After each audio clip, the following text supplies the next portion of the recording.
मेरा नाम मुकेश कुमार है जी। गांव सारण, डिस्ट्रिक्ट यमुनानगर का रहने वाला हूं। तो ये खच्चर पालन कर रहे हैं हम लोग। इसको 16-17 साल हो गए। पहले हमारे बुजुर्ग करते थे, जैसे हमारे दादाजी, हमारे फादर जी।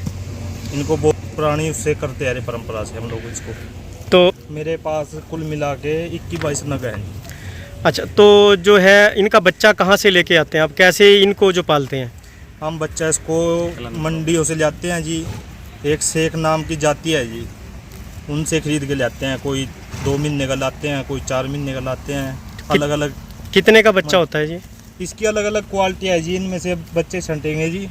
कोई 35,000 का है जी, कोई 40 का है, कोई 70,000 का है, कोई 80,000 का है जी, कोई 1 लाख का है जी।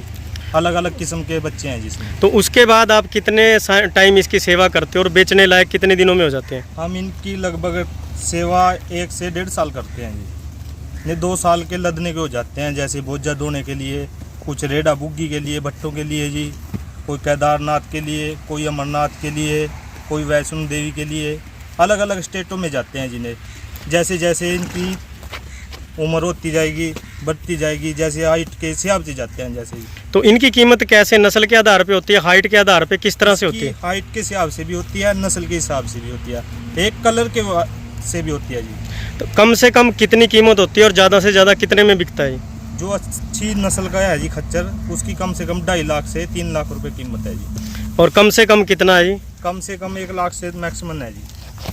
तो इनकी जो है आप खुराक क्या रहती है? तकरीबन रोज़ कितना खर्चा आ जाता है इनकी खुराक पे? इनकी खुराक 22-23 नगों पे कम से कम 5,000 रुपये 2 दिन का खर्चा मान के चलो। तो क्या खिलाया जाता है इनको? इनको जैसे जी गेहूं का भूस जी, चोकर होता है जी, चना होता है जी, कई प्रकार के सूं है जी। जैसे अलग अलग प्रकार से देना पड़ता है जिनको डाइट की। तो इनको रखने के लिए अलग से अस्तबल या कोई जगह बनाई गई होगी? हाँ जी, इनको रखने के लिए अलग जगह है जी।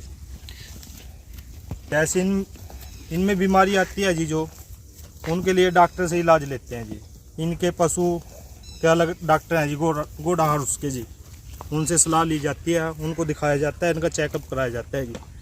अगर किसी आपके पशु की मौत हो जाती है हाँ जी, तो उसका नुकसान किसको होगा? हमको होता है जी। तो कोई सरकार की तरफ से ऐसी कोई स्कीम नहीं है? हमारे पास कोई स्कीम नहीं आती। जैसे हमारे को कच्चर हम 1.5 के लिए, 2 के लिए, 1 लाख के लिए, हमारी कच्चर पे कुछ नहीं मिलेगा। तो मर गई समझ रहे, तो मिट्टी में है।